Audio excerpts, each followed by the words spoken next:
My name is Uhuru Mufukeng and welcome to the South African Book Review Sessions, your online political book club where everything political literature is dissected, vivisected and eviscerated. If you are new to our channel, there's a subscribe button in the bottom of your screen. Go ahead and click that subscribe button. Now, by clicking on that subscribe button, you are not going to incur any extra cost, like no money, you're not going to lose money, you're not going to lose data. No. There are no disadvantages like that. You just click on that subscribe button, you don't incur any extra cost. You incur absolutely no extra cost. Number two, by clicking on that subscribe button, you are making sure that you don't miss out on the contents coming from our channel, primarily the reviews of your favorite book. So go ahead and click on that subscribe button. Just click.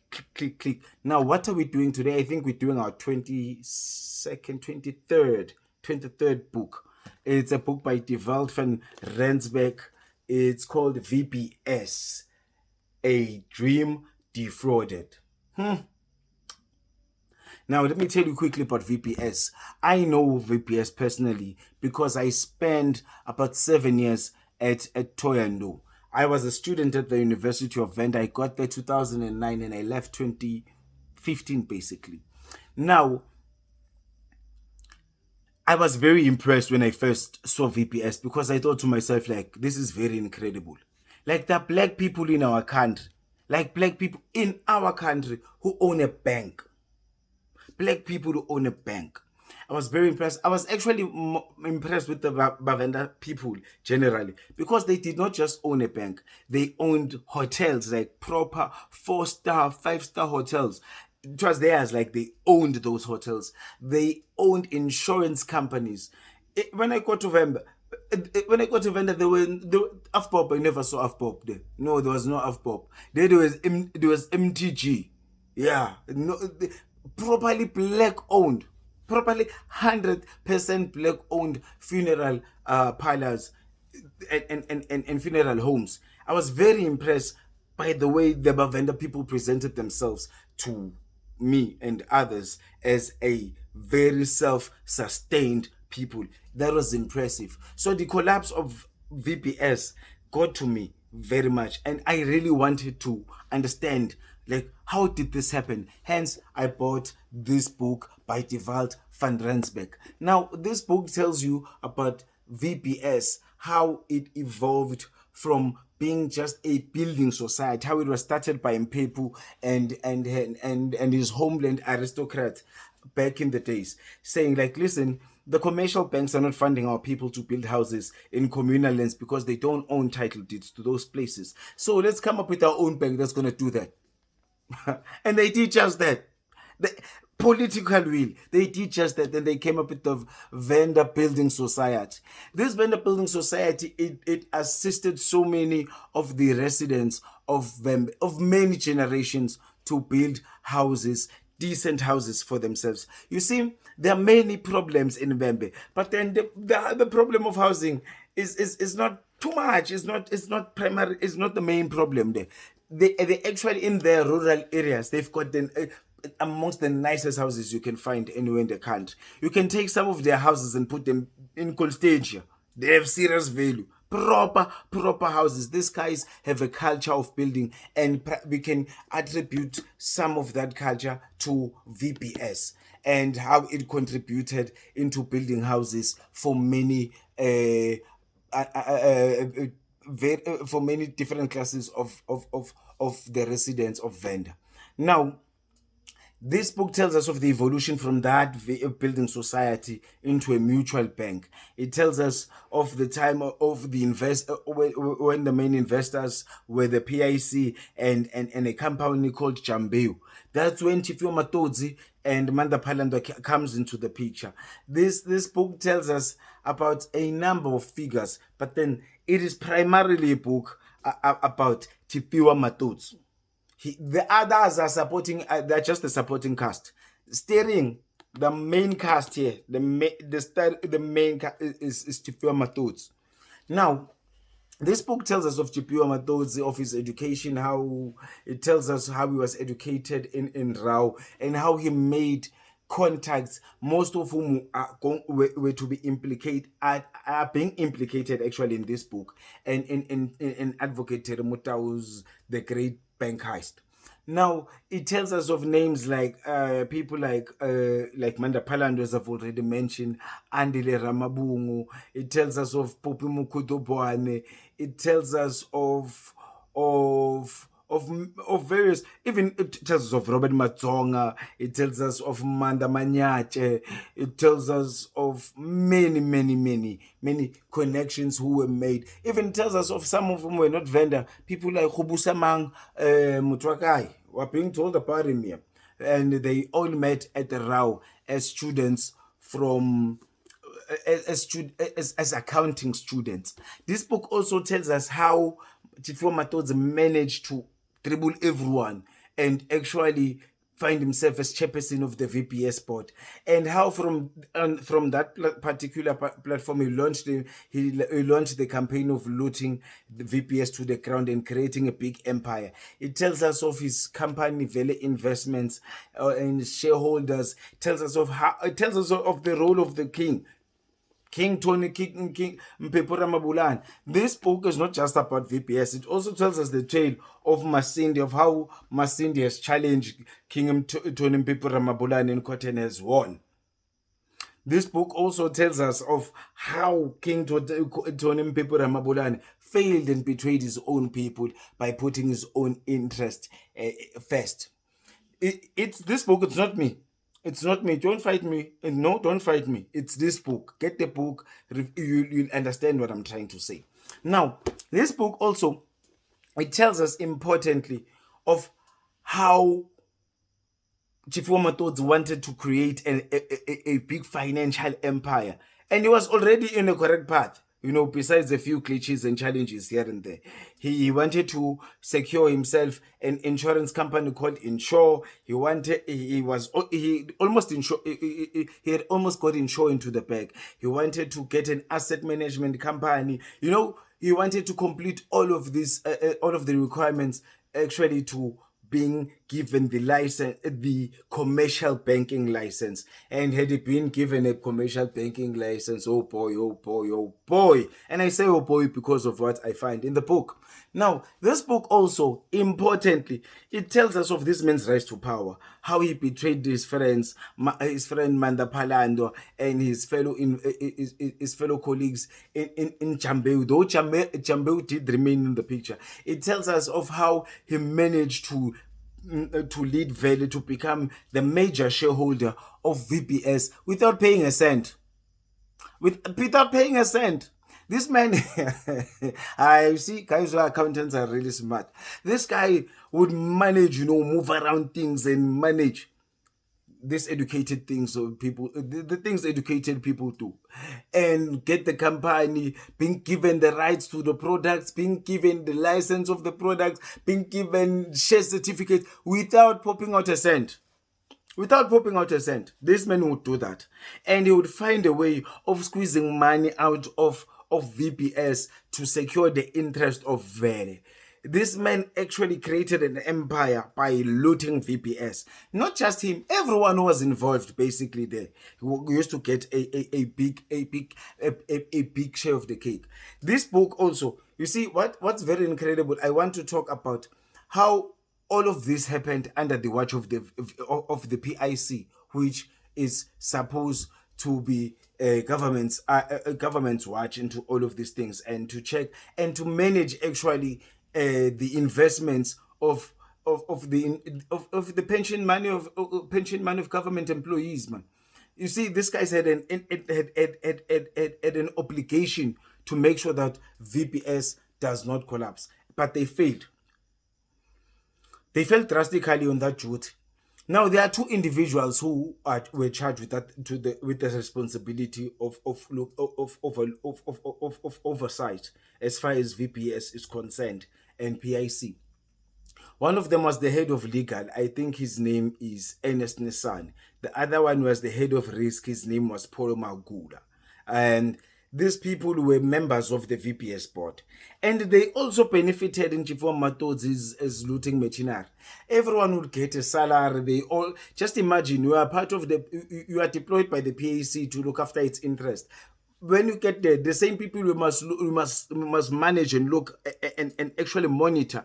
They give you a bond worth of millions and loans worth of millions, car loans worth of millions, and they give you extra salaries and you get paid millions and millions and millions, and then eventually the PAC loses money. Our comrades, these comrades failed to manage oversight. They actually were paid to look the other way around when nonsense was being done, because the book tells us that the VBS went time and to actually tap into the space of the PAC and its many and its many arrangements that are available for various companies, and it tapped on those on those taps, and it benefited on those funds, and truly so.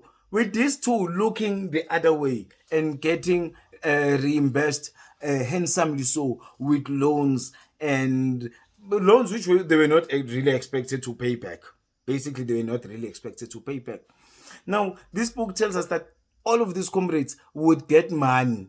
You know, they'd get payments, would get extra payment. Tells us that the CEO of VBS, Andile Ramavhunga, would get maybe an extra 100,000, 200,000 from Venda every single month. Phophi Mukhodobwane would get the same. You know, they would get that. Even Robert Madzonga, when he got into the picture, he got the same. Like everyone, it was a big looting machinery. Like a big looting machinery. A big looting machinery. So that looting machinery created a big financial gap in the finances of VBS. Now these comrades had to solve this problem, and the PAC was not coming into the picture. You see, the PAC had started being skeptical because there were politics in the PAC.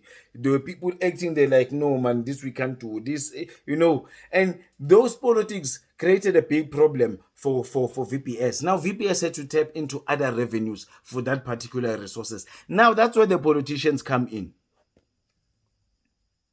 That's where the politicians come in. So VBS could not approach directly these institutions of the state which carried a lot of money. Besides, investing in VBS, according to the PFMA, was actually illegal. You know, you could not invest such monies, the state money, into a mutual bank. You needed to invest it into a proper commercial bank. But then these comrades managed, they realized that they needed the money. They needed proper financials, money coming and flowing into they needed these banks actually to even deposit the money, to keep the money. They gave them proper interest. They reward them with proper interest. They rewarded the municipalities actually, because that's the first option they got to, like, you know what, we need government, and they thought of municipalities. Now they could not directly access municipalities. These were just capitalists, like aspiring capitalists. You know, they could not approach the politicians. They did not have the know-how. They did not have the tech.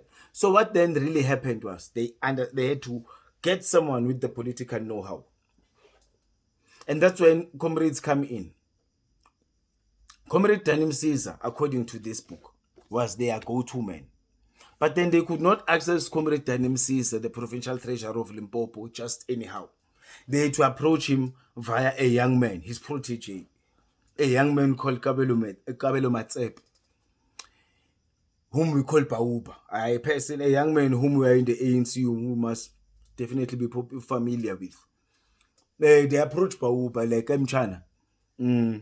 We need the PT, you see, and we need such a deal. We need municipalities to come on board and invest money into VBS, or a black-owned bank, and so forth and so forth. It was easy to market, you know, that during that time of between 2009 and 20 and first parts of 2018, that really worked, you know, like why black-owned, you see, and these comrades got bought into the story, but then Kabelo made money from that deal, according to he signed a contract with these chaps of VBS, like they deliver clients, I make money. So the more clients I bring, give me big commissions, and he made lots of money, millions of money. Like these guys made millions. This book tells us of WhatsApp text between themselves, where he claims telling a girlfriend that he actually owned 3% of VBS. This young man. This young man. Now, apart from that, this book also tells us that they went to Kabelo. They signed a deal with Moshati Investment, Kabelo's company, that, listen, Chief, you're going to bring in this guys. Kabelo went to the PT. The PT is on board. Now, they needed the municipalities. First municipality they delivered was the Western municipality in Gauteng. Invested money. They kept on coming. They kept on coming. They kept on coming. And Kabelo was facilitating these deals with Msiza behind the scenes. According to this book, comrades, I do not want to be charged for. I don't want to be charged. I'm saying what is being said by the book. This is being said by the book. Comrade Msiza is a leader, might be a provincial treasurer in Limpopo, but then I politically, I owe my political well-being to Limpopo, so he is also a leader, he is also my leader. But this is what the book is saying. Now, this book also tells us that they got, Comrade Msiza managed to get Comrade Florence Radzilana on her side. Radzilana. Hey, comrades. They got Comrade there, Mama Flo. She came on board. Now, Mama Flo there is the deputy chairperson of the province of the ANC. A colleague of Msiza in the top 5 in the PWC and in the PEC. She was the executive mayor of the district municipality of Bembe. She made sure that she facilitates the investment into VBS herself. Hey, that's why a leaked conversation, that one of her leaked conversations comes out complaining that she wanted a Christmas, and their Christmas was about 300K or something. Now, this book implicates these comrades, saying these comrades were reckless and they were doing this with due benefits. Anyone, the municipal managers, the municipal officials who participated in this deal were reimbursed handsomely with vehicle loans, mortgages, worth millions, and sometimes even dubious salaries, for delivering such big deals. VBS went into a great length to secure such huge amounts of money. And this pattern eventually became a problem. Comrades. Because moving towards 2017 NASDAQ conference, there was an issue. VBS find itself in a crisis with National Treasury. National Treasury had written to municipalities, comrades, what you are doing is illegal. Stop it. Make sure the money returns. You cannot be investing such monies into a mutual bank. Stop it immediately. Stop it. And then these comrades tried to negotiate with National Treasury, but National Treasury was not having any of it. National Treasury was not having any of it. They were having problems this side of the PIC, and things were actually, it was getting tough. They've tried to buy deals. They are trying to finish deals. They're trying to buy Insure. They are trying to buy an asset management company. They are trying to buy so many deals. These guys were trying. They were trying, but then comrades, things were not working. There was a big financial hole in VBS that needed to be covered. And the municipalities were starting to withdraw their money because of the notice by National Treasury. And some of these municipalities had problems regaining their money because VBS could not pay them back. It could not afford to pay them back. It just did not have the money. It did not have the money. Now, they tried, these comrades, talking to National Treasury. They tried talking to the PIC. They tried negotiating, but then the problem was political. These comrades were funding they're funding NTZ going towards the 2017 NASDAQ conference of the ANC. Now, by funding the NTZ, they were hoping the NTZ faction, they were hopeful that should NTZ win, the bank would be given a lifeline. They would be given that 1 billion loan of 1 billion facility that's going to assist them manage to go on and actually manage their affairs for a longer period of time, because they were trying to get a 1 billion rand facility from the PIC, and National Treasury was not having any of it. So they needed someone, the National Treasury. They actually needed political influence. They funded NTZ. NTZ got collapsed in NASDAQ. Now, this becomes a sad story because when you're looking at it from that particular perspective, comrades, it means that Cyril Ramaphosa and his administration actually failed our agenda of transformation. Now, because they did not want to fund, they did not want to rescue VBS. VBS had got itself into trouble and into the spotlight by being the ones to grant Zuma a mortgage over his Nkandla property. Just imagine a mortgage of over 265 million for a small bank, a Lilliputian bank like that. It caused it a lot of problems. It actually made the banking gurus and the big boys of the banking industry of South Africa give it some sort of nasty looks and swear on its life that this one is not going to see the light of day. Now, when Cyril Ramaphosa's administration got into power, they could have actually arrested the situation. They could have dealt with the board. They could have dealt with the PAC employees. They could have dealt with the senior management. They could have dealt with everyone, but saved the bank. They could have saved the bank because from the bank we can see the achievements of the bank. They could have nationalized the bank. They could have made the bank to be much bigger. They could have invested more in the bank. It could have been a national issue. They could have mixed the bank with Post Bank, and people could have actually had a bank that could actually grant them loans to build houses and to do their own things, but more especially to that building, to build houses in lands that they don't have title deeds to, because we live in communal lands. We're from villages. A majority of us are from villages, so we don't even have title deeds to our lands. Even us in the township, we don't have title deeds. We have what we call permits. We're given permits by municipalities. Long time ago. Those things don't qualify as title deeds, man. But anyway, that bank could have been used as a launching pad of the state bank that we so yearn for. The state bank that our economy requires a state bank. Like how are we aiming to grow in economy when we don't want to start a state bank? How are we aiming to, like, guys, like, so we missed out an opportunity on the transformation agenda, more especially on transforming the financial sector, which is basically the apple of the eye of capital, of South African capital. Had we managed to rescue VBS, we could have actually been onto something as far as the transformation agenda of the financial sector is concerned. But that didn't happen because we wanted to punish Zuma. Cyril Ramaphosa wanted to punish Zuma so much he went into that extent. Like, you see, the thing is, even the RET forces are nonsense. You see, those ones are out of order in their own way. Now, because why do I say those things? Wherever the RET forces were in charge, there's maladministration, there's corruption. We cannot associate, we should not be associating black leadership with corruption. It is a serious dent on our image. Wherever these comrades are, there's always a stain of corruption. They've stolen, they've mismanaged, they've misappropriated funds. And that is a problem.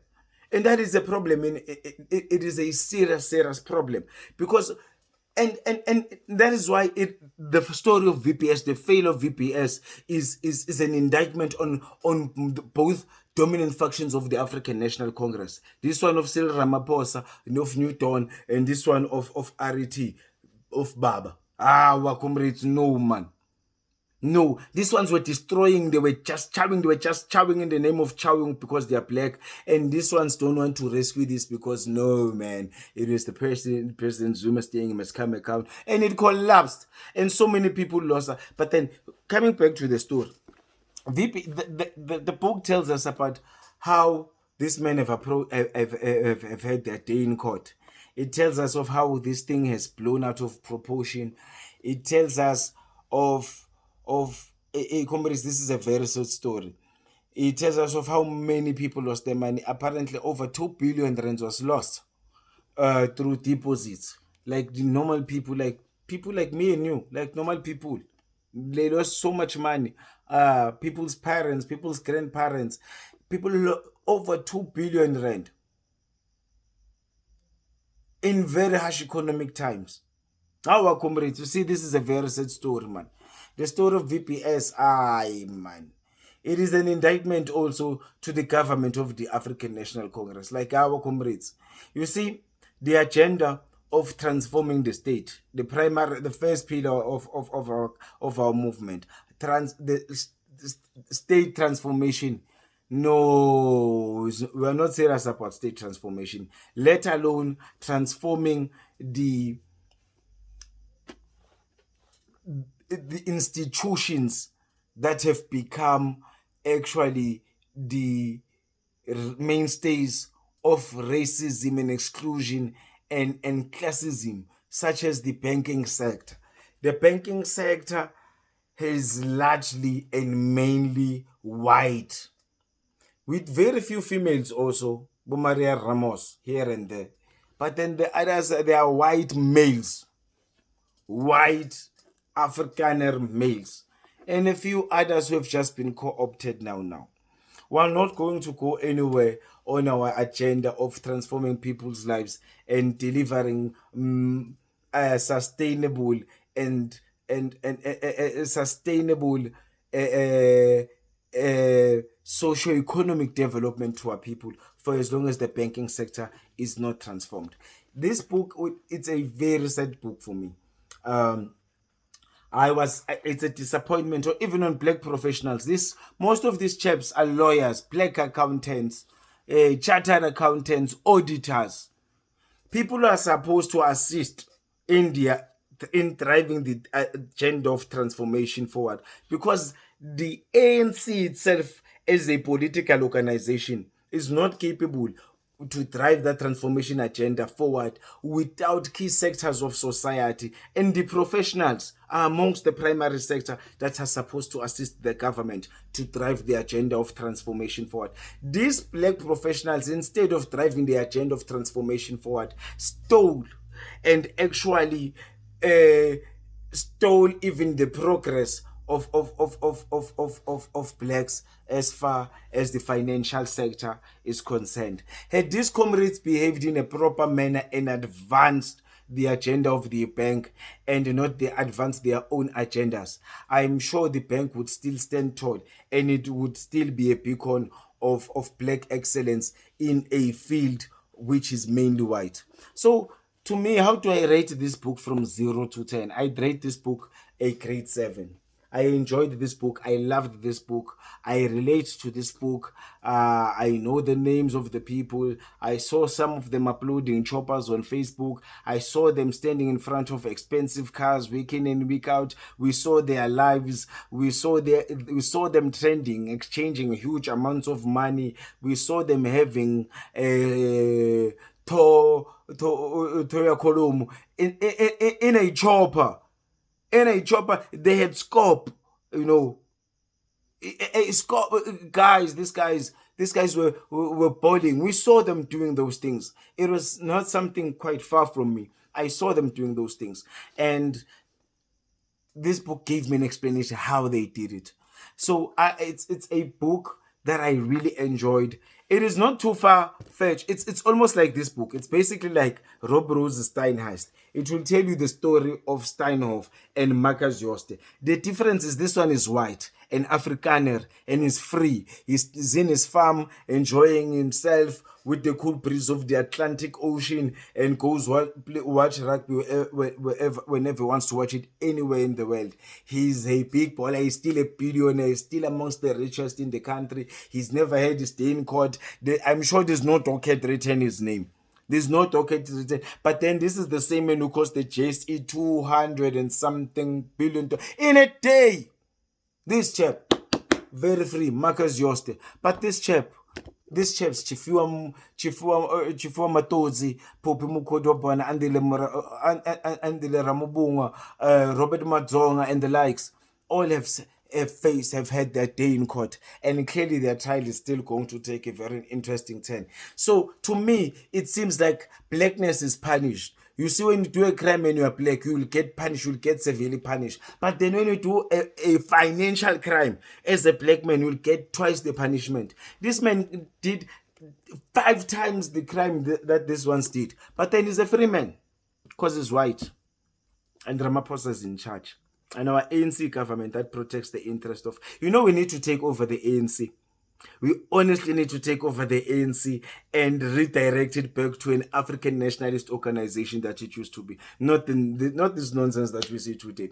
It is very unfortunate. It is very unfortunate that you are members and leaders of an organization that has forgotten its primary principle, what it used to stand for. Because if the ANC was what it used to stand for, VBS would not have collapsed. The people who are behind the fall of VBS would have collapsed. Their careers would have ceased. They probably would be rotting in jail as we speak. But then the institution VBS would be shining, would be flourishing, and South Africans would be benefiting from it because we do have a yearning for a state bank. It's going to assist us severely. We cannot be played around by commercial banks like this when our state is here and is watching over. And Uncle Tito once tweeted this thing, say we need a state bank when he was not a minister. Now he's a minister, he's changed tune.